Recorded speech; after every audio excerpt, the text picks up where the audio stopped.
It has been the ambition of every totalitarian regime in the history of mankind to exert total control over every aspect of human behavior, over not only our movements, our transactions, our organization, but also ultimately our speech and our thought and what we read.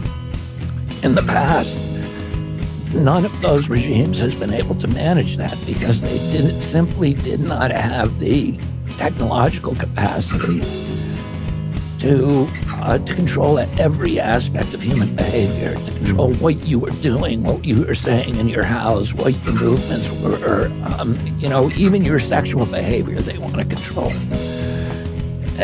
But today, we have created this wave of technology that now will give the next totalitarian regime the capacity to do exactly that.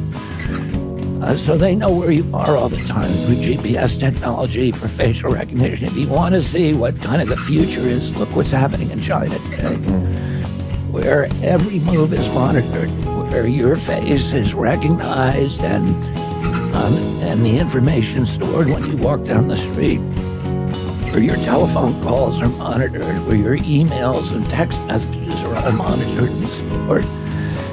And there's a complete where everything that you buy, now they're moving to digitalized currencies. And digitalized currency is the ultimate weapon of control. Because if you misbehave, they can punish you instantaneously without arresting you, the digitalized currencies are also what they call programmable currencies, which is the way that they're using them in China. So in China, if you're caught on a day when they declare everybody should wear masks today, and you're seen walking around with your mask below your nose or whatever, not in conformance with the way they want it, now they can punish you. They can say, okay, we're going to shut off your credit card.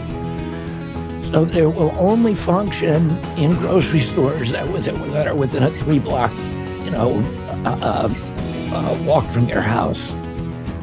And I remember in the early days of COVID, part of the insanity that I was watching at that time was that the police in Malibu were going down to Zuma Beach and they were arresting surfers when they came in and giving them $1,000 tickets for being out in the ocean surfing and sending them home. And we know that COVID only spreads indoors. It doesn't spread out on the surf. So they were taking these people. It's not saltwater transmittable. No. And they were doing that all over. They were locking people in their homes. Right. To escape a disease that only spreads inside. They threw right out here in Venice, where we are right now. They put sand on all the skate parks, on the half pipes, to keep the skaters off them, to encourage them to go home. They padlocked the basketball courts in Compton and Harlem and Brooklyn and Bed-Stuy. And if they couldn't padlock the court, they just removed the rims on the basket. They were determined to lock people in. And of course, what happens when you're locked in? You're using screens and you're making huge money for, Microsoft and Apple and Google and Facebook. And those are the companies, and YouTube, those are the companies that were censoring dissent or complaints or questions about the lockdowns, and they were making billions. We closed down 3.3 million businesses in our country. And who were the beneficiaries of that? It was these, the social media platforms that are linked very closely to the American government and to the intelligence agencies and enforcement agencies. Which has been proven with the Twitter files. The Twitter files show that the CIA and FBI had portals where they were, censoring complaints about the lockdown that were making that site billions and billions of dollars. So they were able to shut down all their competitors and enrich themselves to lock us all in, where we had nothing to do but stare at these screens and generate money for them. And guess what? Americans gained an average of 29 pounds. And who was getting killed by COVID? It was the people who were overweight. These were people who were not getting sunlight. It was the people who were overweight and had vitamin D deficiencies. And so they weren't outside where they'd get vitamin D like on the surf. And that they were being locked inside where they're going to gain weight and not have vitamin D and not have the exercise that would bolster and strengthen your immune system. And, it was so crazy. But today, they wouldn't have to send the cops down to Malibu to arrest the surfers. They could they can look on GPS, they can look on your facial, recognition systems that are now everywhere. And they can just find them, or send them, like they did with the truckers in Canada. In Canada, and this is what the future is going to look like. We should all take a warning of what they did, of what the Trudeau government did in Canada. When the truckers, who were incredibly peaceful and disciplined, went to Ottawa to participate, to protest mandates, the government sent police in to read all of the license plates on all the vehicles, and then to shut off the bank accounts of anybody who was the owner of that vehicle. So these people were never charged with a crime. They were certainly never convicted. And the government was able to punish them by shutting off their lifeline, shutting off their capacity to buy food for their children, to pay their mortgages, to pay tuition, and to do it without any due process or democratic participation. And that's the power right now that we're seeing. And with AI, with the growth of AI, the capacity of government to control us will be complete. Now, Bill Gates says one of his companies is putting up 61,000 low-altitude satellites to do Earth surveillance. He says that his company alone will be able to watch every square inch of the Earth at 24 hours a day.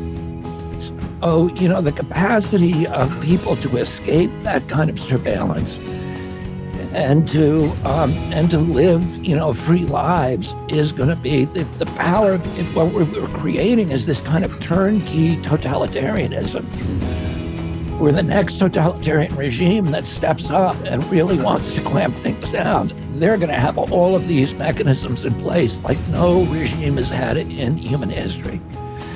And if you want to see another example, I spoke in August of 2020. I spoke to a crowd in Berlin that was 1.3 million people, one of the biggest crowds ever assembled.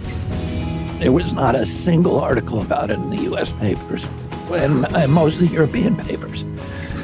The way that they covered it in Europe was that a tiny handful of Nazis had gotten together, and that's what there was no Nazis in that crowd. Mm-hmm. It looked like Woodstock.